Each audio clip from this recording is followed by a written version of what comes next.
So, for tonight,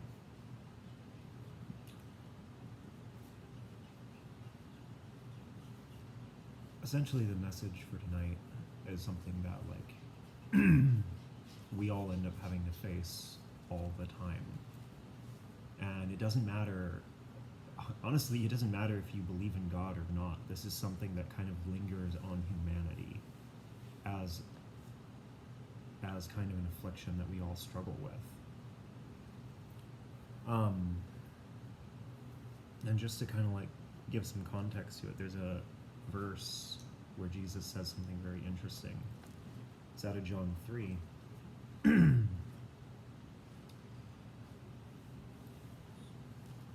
we'll start in verse 16. For God so loved the world that he gave his one and only Son, that whoever believes in him shall not perish, but have eternal life. For God did not send his Son into the world to condemn the world, but to save the world through him. Whoever believes in him is not condemned, but whoever does not believe stands condemned already, because he has not believed in the name of God's one and only Son. This is the verdict. Light has come into the world, but men love darkness instead of light, because their deeds were evil. Everyone who does evil hates the light, and will not come into the light for fear that his deeds will be exposed. Whatever lives by the truth comes into the light, so that it may be seen plainly that what he has done has been done through God. The thing that he says about men loving darkness, it's this thing where a lot of times when we talk about it, and even given the context, a lot of people kind of presume that darkness and evil are synonymous. But what he says is that they loved darkness because their deeds were evil. And the thing that we run into with that is that when he talks about darkness, there's something else kind of going on there. It's alluding to a different kind of status, a different kind of effect in the world. And the thing that I think we oftentimes fail to recognize is that darkness and evil, in terms of this, and even in a lot of terms where we discuss it, it isn't necessarily that they're the same. When we think about the Dark Ages in history, the Dark Ages were not a time of darkness because they were particularly evil or particularly bad, but they were a time where there was a lack of information, or a lack of written history. It's considered dark because it's void. Ignorance, almost. Yes, exactly. And that's where I was going next with this, is just that, yeah, no, it's good.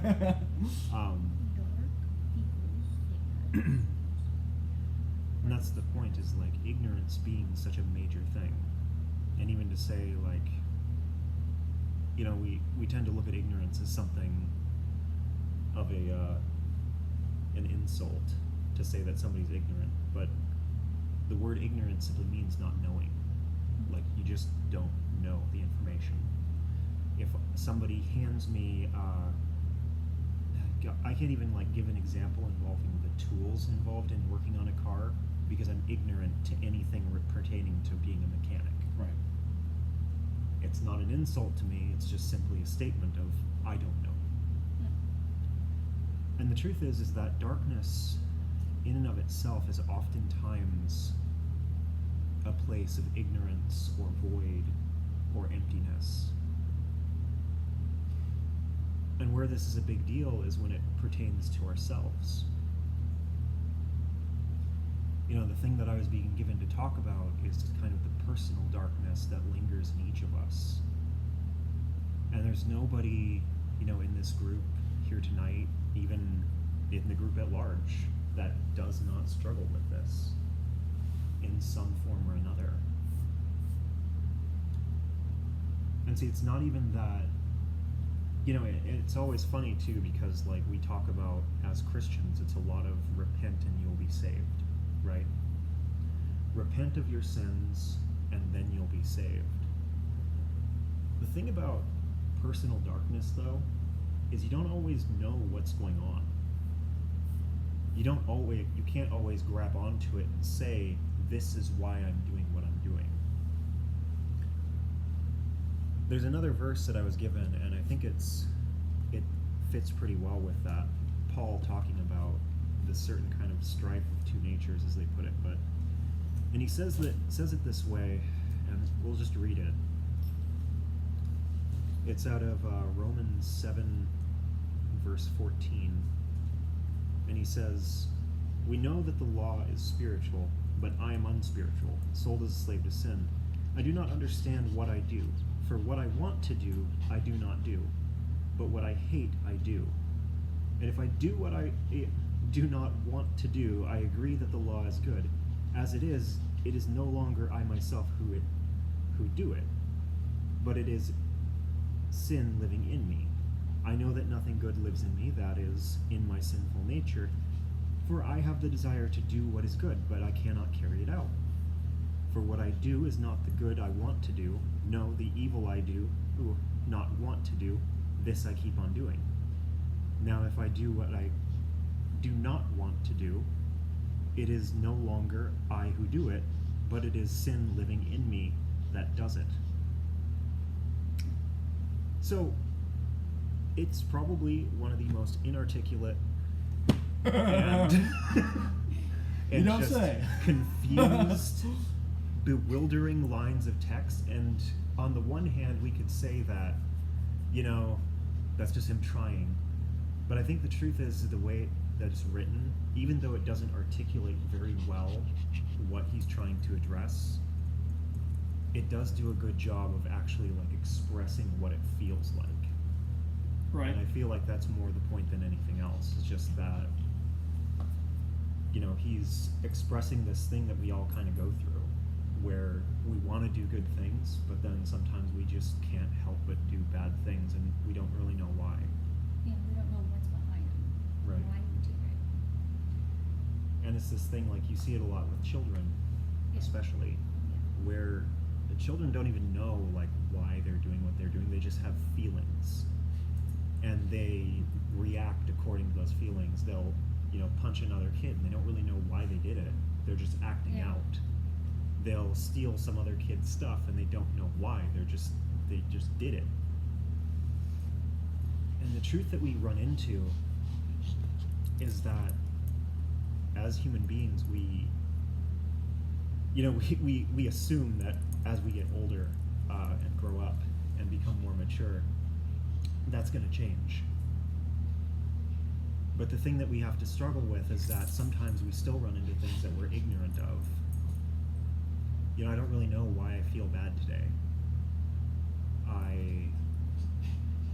Something's got me, and I find myself migrating towards some kind of coping mechanism, whether that's something simple or small, like video games or whatever, to something really detrimental, like drugs or, something like that. And it puts us in a really uncomfortable circumstance of we know we don't want to be here. We know we don't want to do this. We know we don't want to be saying these things to these people around us. We know we don't want to hurt anybody else. Yeah. But We woke up on the wrong side of the bed. right. We woke up on the wrong side of the bed. We're just having an off day, whatever it is. But sometimes you wake up on the wrong side of the bed a lot, like for a month straight, or you're having an off day for a year. And it's one of those things where it becomes a point of importance that we start to kind of try to figure out, well, there's something really wrong inside. Okay? And I think one of the things that we struggle with is that we don't always want to acknowledge that. If we can just get ahead of it, take control, then maybe we're going to make it better. We're going to find a way to make it better. And that's not always the case, because in order to make it better, you've got to figure out what it is, right? Because you can throw whatever you want. Any doctor trying to fix a disease you know, it doesn't really work when they just throw everything they can at the symptoms without actually addressing what's underneath. I've seen it happen. You've been angry about it happening. Yeah. People. To people. Nope, not gonna name anybody. Heather. Excuse you. Nah, cough. I had the black lung pop. Let me get a Band-Aid. So, the thing about darkness is that it sits in a place of just unknown. And we don't really know why or what's going on. And you know, the farther that you dig into psychology, you find all kinds of things, such as like body memory, where your subconscious remembers traumas at certain times of the year. And suddenly you find yourself feeling those feelings, or, you know, based off of either that time of the year or some particular trigger, you know, like a sunset, or, you know, just a feeling. Christmas time, everyone gets kind of moody because shit happens at Christmas time during the holidays. Christmas is a fantastic example. Yeah. Like the holidays in general. I mean, when you look at the, even just to like go off of that for a minute, when you look at some of the statistics on Christmas, like, what was it, most suicides happen Yeah. around Christmas time, around the holidays. Yeah. Most breakups happen around the holidays. Yeah. Interesting. It's just like, statistically, it's a very dark time to be jolly, you know? Yeah. Right. It's like the dead of winter. And like that's where we sit with that, and then suddenly, you know, suddenly Christmas has an association with it. You remember the time that, you know, you were with that girl that you were in love with, and then she broke up with you, and then you found out later that, like, statistically the major reason why people break up with their like girlfriends or boyfriends around that time is because they don't want to buy them presents. No shit. I Serious. question that. I really Wow. do. It was a That's selfish. right. It was an anonymous. It's such a bad. It was an anonymous poll, so nobody had to like accept responsibility for being that way. Yeah. But there it That's was. funny. Do you think part of the reason why people are sad during Christmas time is because, like, they're expected to be jolly and they don't feel this way, so they feel more guilty about, look, everyone else is happy and having a great time, and I'm Yeah. miserable. For sure. Like we'll actually be talking about comparison Sorry. next week. Like our next week's message is about envy, and comparison's a big part of that. But you're not going to get that ball away from him. I assure you. Not in one piece, anyways. I just feel bad. It's Jared's ball. She's gonna come home to it. There's actually, you know, there's a TED Talk that I like where it was Philip Zimbardo was talking about the banality of evil and heroism, and you know the roles we play. And he's the psychologist that did the Stanford Prison experiment where they had like the whole, they turned a wing into Stanford into to a prison and whatnot. He was talking about a psychologist, a Jewish psychologist that during World War II was actually tasked with kind of interrogating one of the Nazi people that hurt her people. Mm-hmm. And Hannah Arendt is like her name, and she saw how like this Nazi guy, this dark evil, like the epitome of darkness and evil, was on trial and was almost like deflecting, and kind of in the same way as the verse where the guy's like almost like it wasn't him. Right. It was like a different circumstance, and kind of the common thing here is like he's almost like filling a role.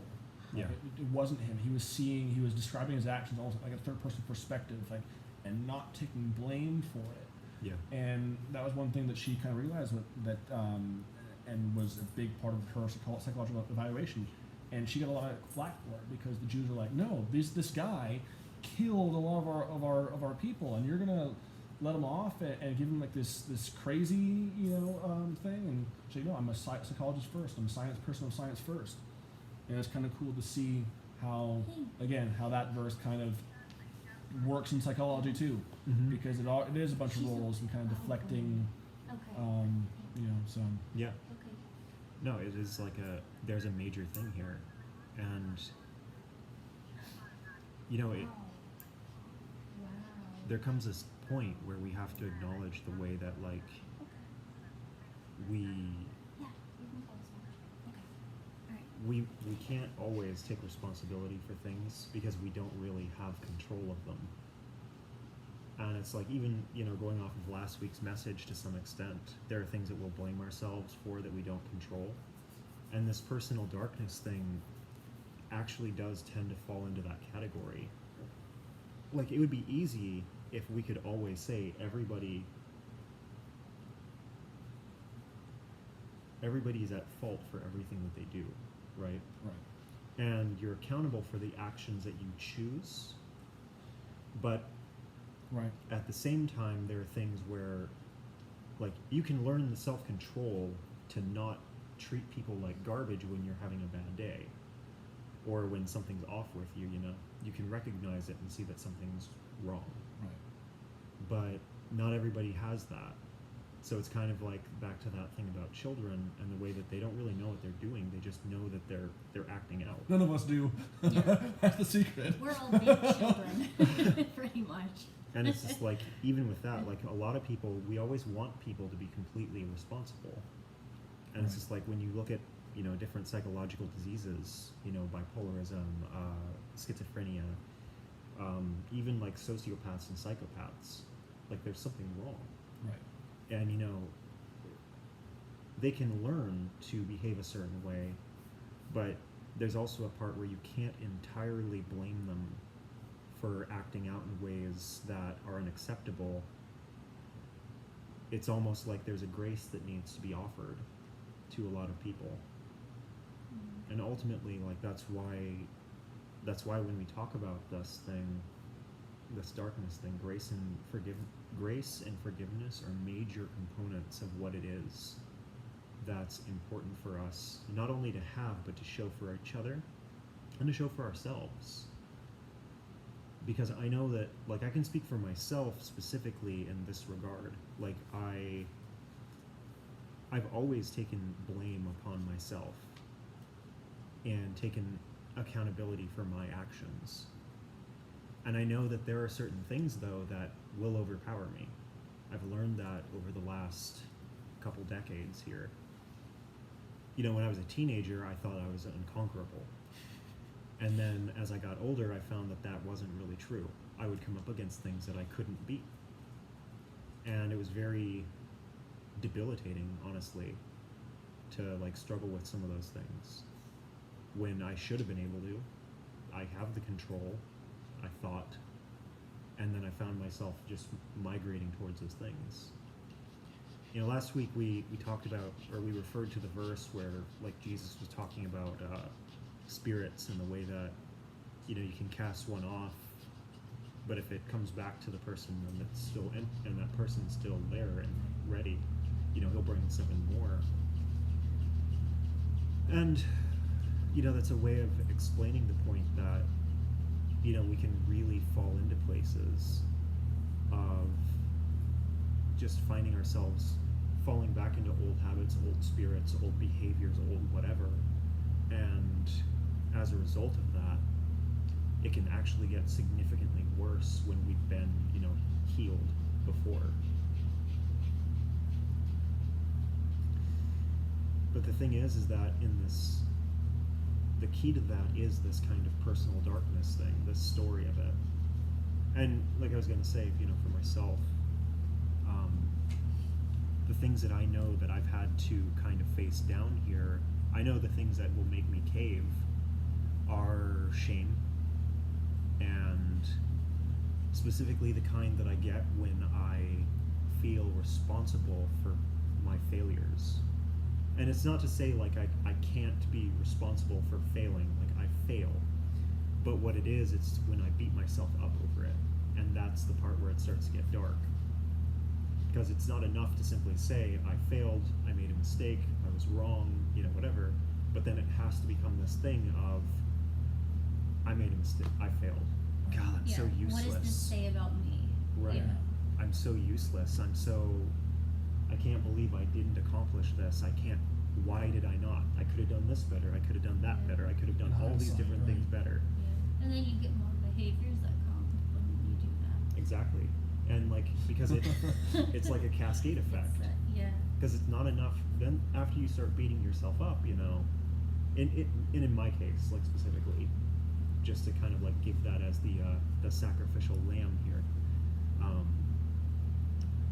I know that for myself, there's a cascade effect that happens because once I start beating myself up like that, suddenly I feel more ashamed of what I could have controlled that I didn't, and then that makes me feel helpless. That makes me feel alone. And in that combination of feelings, shame, loneliness, and well, yeah, Regret. regret. Shame, loneliness, and helplessness. Once I find myself in that place, that's where I find myself migrating to coping mechanisms or mindsets that ultimately are destructive. And then those destructive behaviors and things like that, they actually help me to get worse. Yeah. So it's just like, Imagine that. yeah, imagine that. So suddenly there's more shame, and it just kind of snowballs from there, you know? And I don't think, like, I talk about that, and I'm pretty sure that I don't think I'm the only one in the room that kind of goes through that kind of thing. Yeah. Yeah. So, Preach. it's just that, like, it's the way we do. And the truth is that there are better ways. And it's not even, like, we can talk about psychology, but, you know, and that's one aspect of it. Spiritually, we run into this stuff where there are, like, you know, whether it's familiar spirits, things that have been around your family and on your family, demons who linger and just speak things and push you in those directions, even things like societal, cultural, or familial pretexts or precepts, where it's like, I was raised to believe this. My culture tells me that this is what's true, and this is my responsibility, this is who I am. We have this weird thing where, like, for some reason, we feel like we have to, that every bit of human identity can be quantified and can be structured based off of a certain mode of principles that are crafted by men. And I don't think that human beings really have, like, the absolute wisdom and clarity of mind necessary, because so often what human beings find themselves doing is they find what works for them and then they try to give it to everybody else. Right. And it's a good thing, like, it's nice, it's just that it doesn't help everybody. Yeah. They mean well, but it's Yeah, works for me, but not for you. right. It's like an extrovert going to an introvert and telling the extrovert, or telling the introvert what Let's they party. do to feel more recharged. You just need to go to a party. Yeah. Yeah. That sounds miserable. You feel, yeah, you're feeling beat down and tired. Hey, go party with me. And the introvert just screams inside and then goes, and then screams inside while they're there. It's one of those things, like, we're limited by our purview. We don't have the power to, like, transform. If what we're, like, looking for is, like, transformation within ourselves to be better, to, you know, have better thinking patterns, to have just, like, a more sunny disposition. Like, we literally don't have the power to trick ourselves into doing that, but we try. Yeah. But Well- that's the thing, is like, subconscious is subconscious. You're not conscious of it. Right. And that's the thing, is that kind of what we're talking about, is that just that, like, that darkness that kind of lingers in our subconscious. We don't have the power over it, we don't conclude it, we don't control it, but it's there. And it, like, there's a lot of transformation that I've seen people, like, just force themselves into, Yeah. but until that thing happens. And the truth is that when I say that, you know, I can think of, you know, like, gurus and different people like that in kind of like the world outside of Christianity, But the truth is more than anything, I think about Christians when I talk about that. Yeah. I know a lot of people who come to follow Jesus, and the reality of what happens to them is that they come and they force themselves to look like everybody else until something happens, something gets hard, or somebody gets hurt, or they get hurt, and suddenly it's all out the window Mm. because it hits that particular like trigger point, and it sends them spiraling right into that thing that they have that's underneath the surface. And like the kinds of things that we go through, the things that lead to like personal darkness, they are things like certain identities, certain viewpoints, and they're usually not even sin. Like, that's the thing. There's one other verse that I had, and I forgot to mark it, but I believe it is in Mark. Fingers crossed. Let's hope. I'm playing Mark Polo. It's my game. And don't think I didn't hear you play it in the parking lot without me. I said play by ear. It's fun. You get people you don't know. It's like polo. And you never know where it's Play going it to in, take you. in safe way stuff. I found you. I was waiting to be found. So I have kind of a little bit of a question while you're looking at that. For sure. I noticed that last week it was all about kind of control and taking responsibility for things that you shouldn't, and this is the complete opposite, where it's kind of like deflecting and it's everyone's fault but mine. It's the sin in me. It's the darkness in me. It's And when you were reading that verse earlier about the guy talking about it's not me. I want to do good, but blankety blank blank excuses. It kind of was like, okay, dude, we get it, man. Like, it's not your fault, right? And it's just funny how like it's the same verse, but it's a different chapter kind of thing. Where one, like you're saying, one is you're taking all the blame, and one you're deflecting, and that guy deflecting kind of it bothered me Mm-hmm. because it's like no, like I relate more to I should have done more. I should have done better. There's some things I could have done better that would have made this outcome go better. And when people deflect and don't take responsibility for their actions or their shortcomings, like, dude, why not? It was your fault. Mm-hmm. Or they take too much responsibility and like beat themselves up over it. And neither one's right. Yeah. And So, last week's message was actually about the things where we take responsibility for things that we can't control. Right. And even in that, like, this ends up kind of tying in with that in a lot of ways. This is about the stuff that last week it was about things that you could control but can't control, and just beating yourself up over those things. Whereas this week it's about things that you don't even see. yeah. Okay. Like, sometimes there are things that control us inside Running of our us. families. Right. And we Yeah. don't, Okay. it's so normal that it kind of blinds us. So even with that perspective of like, you're accustomed to the kind of mindset of, I could have controlled this, I could have done better, I should have done better. And it's just like, well, sometimes could you really? Like, you can justify it in hindsight every time, but Right. when you put yourself back in the situation with the knowledge and wisdom and clarity that you had at that time, could you really? Yeah. And like, even for myself, I find myself stuck in that boat all the time, where in hindsight, I can kick my own ass so easily Right. for the things that I should have done better. But when I think back and put myself in the position of where I actually was, and even just where my mind was, or how I was thinking, sometimes it's how I verbalized something. I should have said it this way, but I said it the other way because in my mind I was thinking of it a certain way. And these are the kinds of things that can halt us. And those are really like soft examples. Right.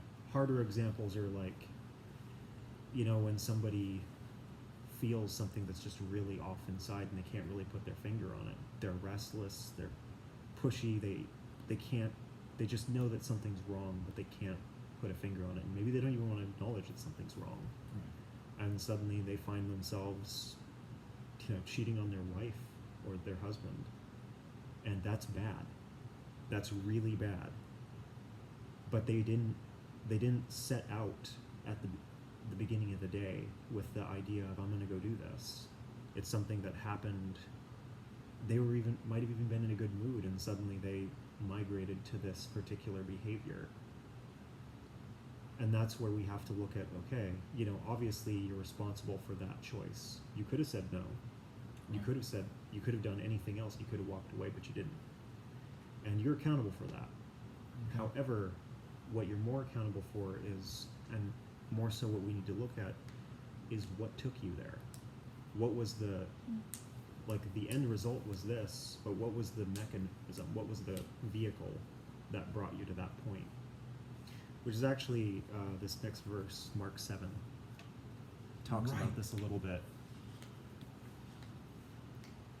So, we're not going to read the whole beginning part, but basically, Jesus and his disciples were eating some food, and the Pharisees showed up and saw that they were eating with their hands, and their hands were unclean. They had not gone through the proper purification rituals before eating their food. And the Pharisees got after Jesus about that, and Jesus rebuked them, as he's wont to do. But the key thing here is Mark 7, verse 14. Again, Jesus called the crowd to him and said, "Listen to me, everyone, and understand this. Nothing outside a man can make him unclean by going into him. Rather, it is what comes out of a man that makes him unclean." After he had left the crowd and entered the house, his disciples asked him about this parable. "Are you so dull?" he asked. "Don't you see that nothing that enters a man from the outside can make him unclean? For it doesn't go into his heart, but into his stomach, and then out of his body." He went on, in saying this, Jesus declared all foods clean. He went on, "What comes out of a man is what makes him unclean. For from within, out of men's hearts, come evil thoughts, sexual immorality, theft, murder, adultery, greed, malice, deceit, lewdness, envy, slander, arrogance, and folly. All these evils come from inside and make a man unclean." So talking about clean and unclean and coming from the heart, it's just that thing where there are things in our hearts that that move us towards these particular behaviors. That list of things that Jesus was talking about, the different sins, they come from places inside of us. And we're not always cognizant of what those places are. So, to be more specific about that, and rather than continuing on to discuss it, when we talk about the kind of darknesses that lie in people's hearts, the things that make them blind, or the things that they might be blind to, a lot of these things are, identities, certain perspectives that they hold on themselves that are being twisted in ways to drive them towards sin. Okay. So, for example, again, I'll throw myself out here. I know for myself, one of the things that I hold on to, whether it's true or not, regardless of evidence, regardless of whatever, is that I have this kind of this thing in my mind where I kind of automatically see myself as meaningless.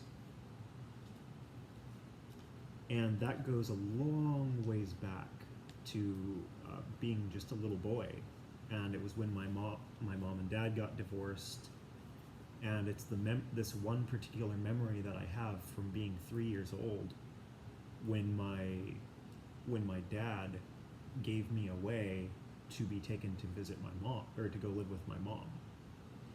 And he, despite my screaming, telling him I didn't want to go live with him, or that I didn't want to live with my mom and that I wanted to stay with him, he still gave me away. So as such, there's this kind of like prevailing mentality that was created in that moment that tells me that I'm not worth keeping, that I'm not worth having, that I am, in a sense, meaningless. So if I find myself drifting back to that particular feeling, that can create all kinds of chaos inside of me. And that's what like that whole thing about like failure and so on, that's effectively what it takes me back to. Yeah. The shame, the guilt, the despair, all those different things, it takes me back to that specific kind of thought process, being meaningless. And that's an example of the kinds of things that we don't always see. Like I didn't know why I felt the way I did for a very, very long time. I had that memory, but I didn't associate the two. Yeah. And it wasn't until, honestly, it was a lot of time spent just talking to God and talking to people who, could hear and see and think about these kinds of things, that we were able to kind of like bring this picture together and kind of take out the dark part of it. So everything got brought into the light. But I have a question actually. Sure. Last week you had an example of when God talked to you and you were saying that you're going to hit a lot of like those green lights, and you're like, okay, cool, I'm going to hit mostly green lights. Right. And you kind of misinterpreted this, and in hindsight you can look back and say, oh, yeah, well, I hit a lot of green lights. Part of the thing is, and you kind of got in yourself where you were like, oh, dumb, I forget what word you use, but you're kind of like saying, yeah, of course, like God's not stupid wrong yet, and that's kind of, the thing is where, in hindsight, kind of where the guilt comes from for me is, I've been in things like this before, I've seen this kind of stuff before, I should have pieced together and saw certain patterns that I missed, and that caused me to make the choice I did. And it's kind of a similar thing where, like, yeah, you're hard on yourself for not trusting God, because He's not steered you wrong yet, right? And so that's kind of where I relate to that, is because, like, yeah, it's you should know better kind of thing, Or I should have seen this coming, or right, Yeah. right. And that's kind of where what you're saying, the high shame kind of comes in, where it's like yeah, I should have known better. I shouldn't have trusted this, or I should have trusted this gut feeling or whatever.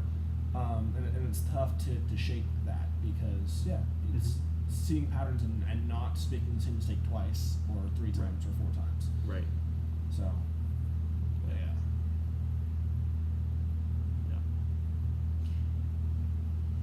Yeah. So, in regard to that, like, when it becomes that thing of like,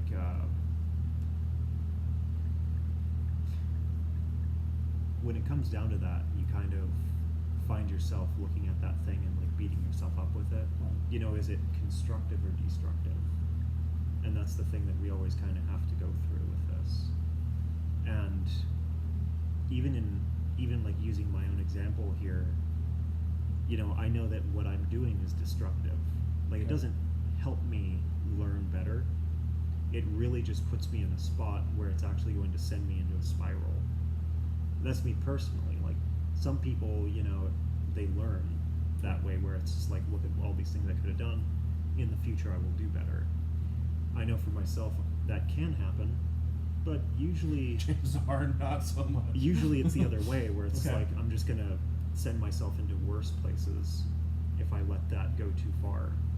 And there's kind of a process of trying to learn how to, navigate this place of learning from my mistakes, but not killing myself over them. yeah.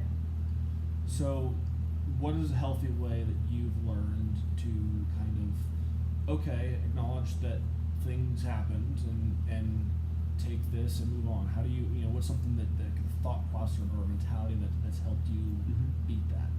That's where we talk about the grace and forgiveness part. Okay. Like I said earlier, that was going to be a big part of tonight. And, the truth is that darkness, emotional, spiritual darkness, they have a way of, blinding us. And, if you don't have the answer for how to get past something, you can't be expected to conjure it. You're going to Yeah. have to discover that. You're going to have to find it. You can't just know.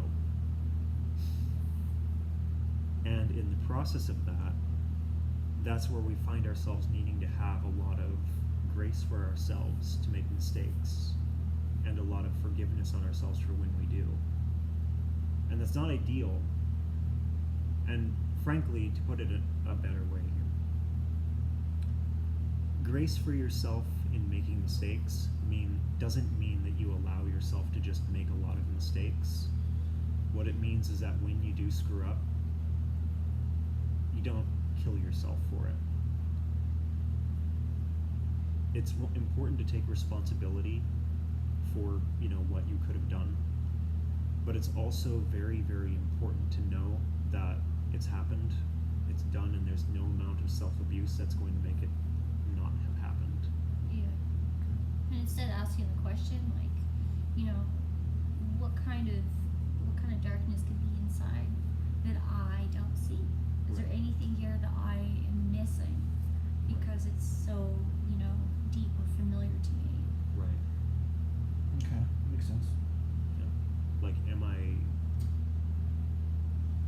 basically allow yourself the opportunity to not be punished for things that you didn't see or don't have control of. And it goes back to that particular thing.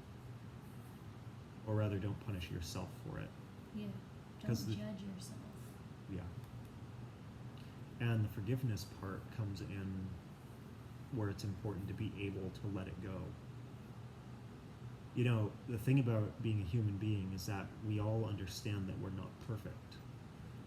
And we have a funny way of, we can tell other people, we can have so much grace and forgiveness for them, but ourselves, we're always different with ourselves. It doesn't matter like who you are. If you're the kind of person that's very hard on other people, chances are you're 9 times harder on yourself. If you're somebody that's very forgiving of other people, chances are you're not forgiving for yourself. And yeah, there are some people who are, way too forgiving of themselves and they just don't take responsibility or accountability for things that they're doing. Yes. And that's its own problem. But those aren't the people that this message is for. That will be another one at some other point in time. This message is for the people who are trying to control everything that they can control and running into walls because they're finding things that they don't even see. Right. And since it's in the dark, they can't grab onto it, they can't fix it. In a way, they're subject to it.